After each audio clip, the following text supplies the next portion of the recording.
வணக்கம். கெரோலியின் மதிய நேர செய்திகளோடு இணைந்திருக்கிறீர்கள். விரிவான செய்திகளுக்கு செல்ல முன்னர் முதலில் தலைப்புச் செய்திகள். பால்மா உட்பட பல அத்தியாவசிய பொருட்களின் விலையில் திருத்தம்.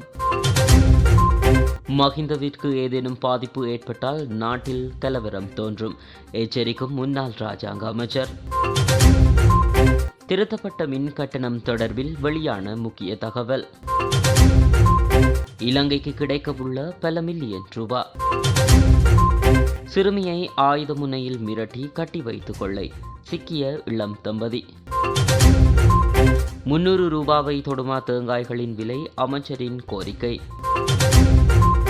யாழில் வெளிநாட்டு மோகத்தால் 68 லட்சம் ரூபாவை இழந்த இளைஞன். யாழ்ப்பாணத்திற்கு விஜயம் செய்யவுள்ள ஜனாதிபதி, பாரிய கவனஈர்ப்பு போராட்டம் முன்னெடுக்க தீர்மானம்.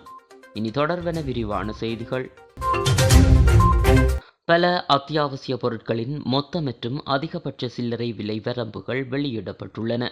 இதன்படி வெள்ளை முட்டை, பால்மா, கோதுமை மா, சீனி, பருப்பு, உருளைக்கிழங்கு உள்ளிட்ட பொருட்களுக்கு மொத்த மற்றும் அதிகபட்ச சில்லறை விலை நிர்ணயிக்கப்பட்டுள்ளது. இதற்கமைய வெள்ளை முட்டையின் விலை 28 முதல் 35 ரூபாவாகவும், 400 கிராம் பால்மாவின் விலை 870 முதல் 1000 ரூபாவாகவும், 1 கிலோகிராம் கோதுமை மா 155 முதல் 163 ரூபாவாகவும் நிர்ணயிக்கப்பட்டுள்ளது. அத்துடன் 1 கிலோகிராம் வெள்ளை சீனி 228 முதல் 245 ரூபாவாகவும், 1 கிலோகிராம் பருப்பு 275 முதல் 293 ரூபாவாகவும், 1 கிலோகிராம் இறக்குமதி செய்யப்பட்ட உருளைக்கிழங்கு 160 முதல் 180 ரூபாவாகவும் நிர்ணயிக்கப்பட்டுள்ளது. மேலும் 1 கிலோகிராம் வெள்ளை அரிசி 210 முதல் 220 ரூபாவாகவும், உள்ளூர் அரிசி 220 முதல் 230 ரூபாவாகவும், இறக்குமதி செய்யப்பட்ட 1 கிலோகிராம் அரிசி 210 முதல் 220 ரூபாவாகவும் நிர்ணயிக்கப்பட்டுள்ளதாக நுகர்வோர் விவகார அதிகார சபை குறிப்பிட்டுள்ளது. முன்னாள் ஜனாதிபதி மஹிந்த ராஜபக்சவின் பாதுகாப்பு நாட்டுக்கு முக்கியமானது. அவருக்கு ஏதேனும் பாதிப்பு ஏற்பட்டால் இந்த நாட்டில் மீண்டும் கலவரம் தோற்றம் பெறும் என முன்னாள் பாதுகாப்பு ராஜாங்க அமைச்சர் பிரமித பண்டார தென்னகோன் தெரிவித்துள்ளார். முன்னாள் ஜனாதிபதி மஹிந்த ராஜபக்சவுடன் நேற்று இரவு கொழும்பில் பேச்சுவார்த்தையில் ஈடுபட்டதன் பின்னர் ஊடகங்களுக்கு கருத்து தெரிவிக்கும் போதே அவர் மேற்கண்டவாறு குறிப்பிட்டுள்ளார்.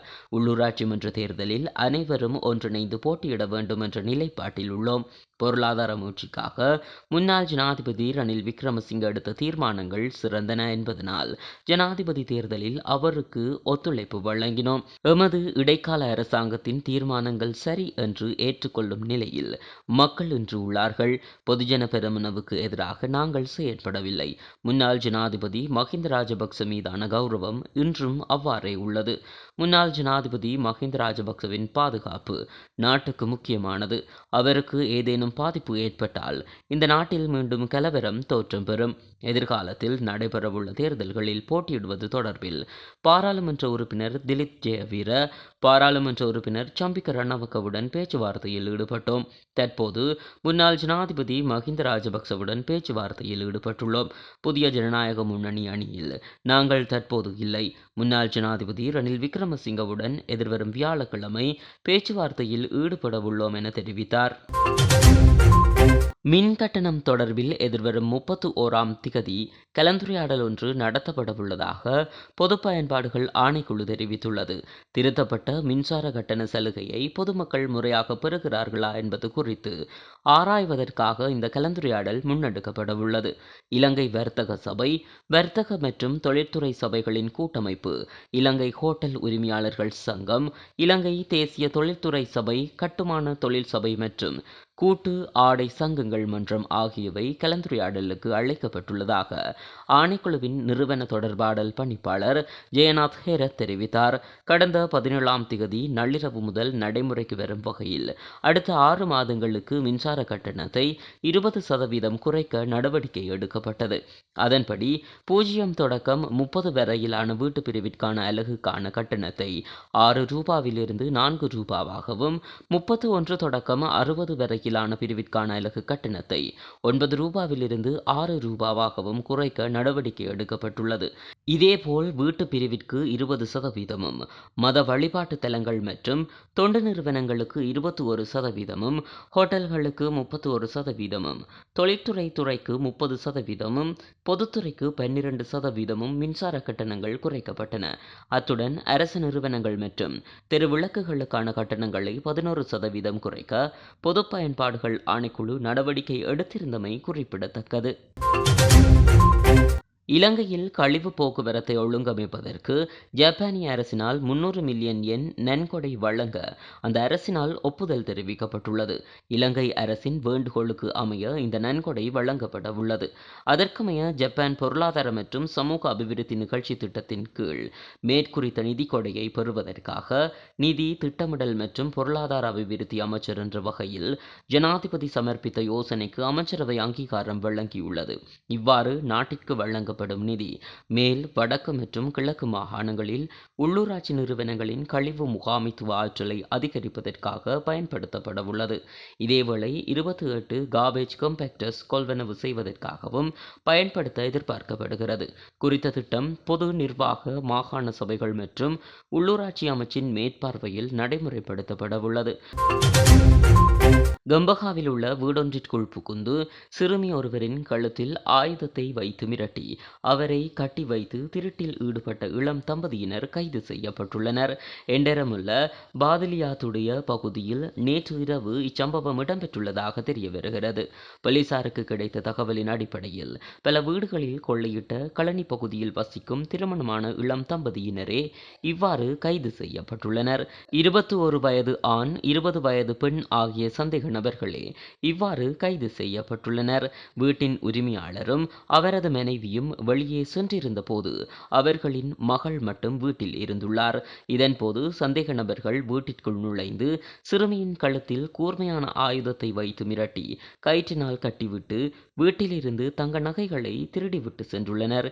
எனினும் திருட்டு இடம்பெற்ற சில மணத்தியாலங்களுக்குள் தம்பதியினர் கைது செய்யப்பட்டுள்ளனர். குறித்த தம்பதியிடம் திருடப்பட்ட பல தங்க நகைகள் போலீசாரினால் கைப்பற்றப்பட்டுள்ளது. நுகர்வோர் அவசரப்பட்டு தேங்காயை கொள்வனவு செய்ய வேண்டாம் என அமைச்சரவை பேச்சாளர் அமைச்சர் நலிந்த ஜெயதிச தெரிவித்துள்ளார். நேற்று இடம்பெற்ற வாராந்த அமைச்சரவை தீர்மானங்களை அறிவிக்கும் ஊடகவியலாளர் மாநாட்டில் அவர் இதனை தெரிவித்துள்ளார். அவர் மேலும் குறிப்பிடுகையில், தேங்காய் தட்டுப்பாடு என்பதற்காக கலவரமடைந்து அவசரப்பட்டு தேங்காயை கொள்வனவு செய்ய வேண்டாம். தேங்காய்களின் விலை 300 ரூபாய் வரை உயர்வடையும் என எவராலும் எதிர்வு கூற முடியாது. அரசாங்கம் என்ற ரீதியில் நாம் தோட்ட நிறுவனங்கள் ஊடாகவும் சதோச ஊடாகவும் தேங்காய்களை விநியோகித்துக் கொண்டே இருக்கிறோம். எவ்வாறாயினும் நாம் இதனை முகாமை செய்து கொண்டு பயணிக்கிறோம் என்பது உண்மை. சில துறைகளில் சில பிரச்சினைகள் ஏற்பட்டுள்ளன. இவை பருவகால பிரச்சினைகளாகும். அவற்றுக்கு நிரந்தர தீர்வுகளை வழங்குவதற்கான நடவடிக்கைகளை முன்னெடுத்திருக்கிறோம் என தெரிவித்தார்.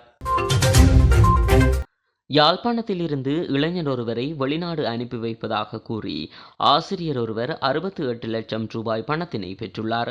பணத்தினை பெற்றவர் நீண்ட காலமாக இளைஞனை வெளிநாடு அனுப்பி வைக்காதமையினால் பாதிக்கப்பட்ட இளைஞன் யாழ்ப்பாண போலீஸ் நிலையத்தில் முறைப்பாடு செய்துள்ளார். முறைப்பாட்டின் பிரகாரம் விசாரணைகளை முன்னெடுத்த போலீசார் பணத்தினை பெற்ற ஆசிரியரை கைது செய்து யாழ்ப்பாணம் நீதவான் நீதிமன்றில் முற்படுத்திய வேளை இளைஞனிடம் பெற்ற முழு பணத்தினையும் இளைஞனிடம் கையளிக்கிறேன் என நீதிமன்றில் கூறி பணத்தினை இளைஞனிடம் மீள கையளித்துள்ளார். அதனையடுத்து ஆசிரியரை பிணையில் செல்ல அனுமதித்த நீதிமன்று வழக்கினை ஒத்திவைத்துள்ளது. ஜனாதிபதி அனுரகுமார திஸநாயக்கவின் வடக்கு விஜயத்தினை முன்னிட்டு பாரிய கவனஈர்ப்பு போராட்டம் ஒன்றை முன்னெடுக்க தீர்மானித்துள்ளதாக யாழ்ப்பாணம் தொழில் கோரும் பட்டதாரிகள் சங்கத்தினர் தெரிவித்துள்ளனர். யாழ்ப்பாணம் ஊடக அமையத்தில் இடம்பெற்ற ஊடக சந்திப்பில் கருத்து தெரிவித்த அந்த சங்கத்தின் பேச்சாளர் கீனா டெனிசன் இதனை குறிப்பிட்டுள்ளார். எதிர்வரும் 31ஆம் தேதி ஜனாதிபதி வடக்கிற்கு விஜயம் செய்யவுள்ளதுடன் அன்றைய தினம் இடம்பெறவுள்ள யாழ்ப்பாண மாவட்ட ஒருங்கிணைப்பு குழு கூட்டத்திலும் பங்கேற்கவுள்ளார்.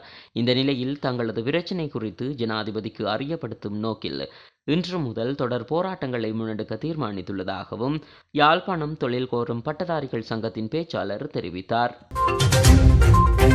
முழுமையான காணொளிகள் மற்றும் விரிவான தகவல்களை அறிந்து கொள்ள கரோலி மீடியா யூடியூப் சேனலோடு இணைந்திருங்கள். நன்றி.